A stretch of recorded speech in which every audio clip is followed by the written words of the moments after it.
a land of icy mountains, vast forests, and frozen seas. Today, it is the largest state of the United States, but once of the Russian Empire. The story of Alaska is a tale of explorers and empires, of trade and survival, of politics and a deal that forever changed the map of the world. The story begins in the mid-18th century. Russia, under the rule of the Tsars, was pushing its empire further east, across the endless wilderness of Siberia. Traders, hunters, and explorers chased the fur trade, a prize as valuable as gold. In 1741, a Danish navigator named Vitus Bering, sailing for Russia, reached the Alaskan coast. His expedition opened the door to Russian settlement. Soon, traders established outposts along the Aleutian Islands and Alaska's southern shores. What they sought above all else were sea otters. Their dense, silky pelts were coveted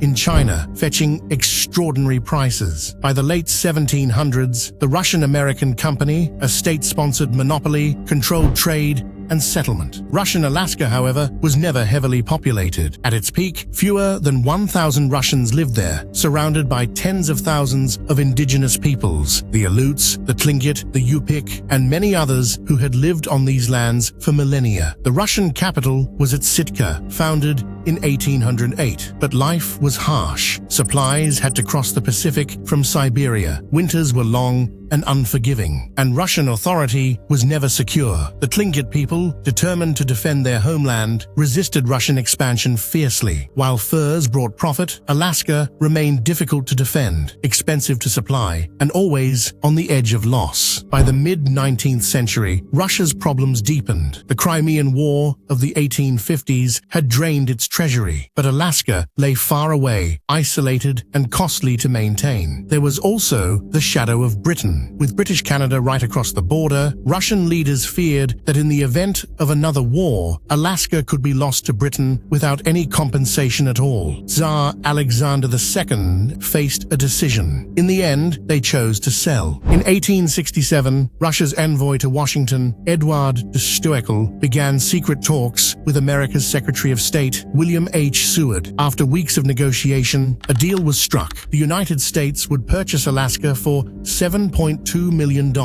about 2 cents an acre. On March 30th, the treaty was signed. The Russian flag was lowered and the American flag was raised. Alaska was now U.S. territory, but Americans were not impressed. Newspapers mocked the deal as Seward's Folly or Seward's Icebox. Many believed the United States had bought nothing more than a frozen wilderness. History would soon prove them wrong. In the 1890s, the Klondike Gold Rush brought tens of thousands of prospectors to Alaska and the Yukon. At the dawn of the 20th century, oil and natural gas reserves were discovered, reshaping the territory's economy. What had once been dismissed as a barren land became one of the most valuable acquisitions in American history. Alaska's fisheries, minerals, and energy resources turned it into an economic powerhouse. Yet Alaska's story is not only about empires and nations, it is also the story of its first peoples, the Aleut, the Tlingit, the Yupik, the Inupiat, and many more, cultures that survived and thrived here long before Russian, shaping Alaska's identity even today. What was once ridiculed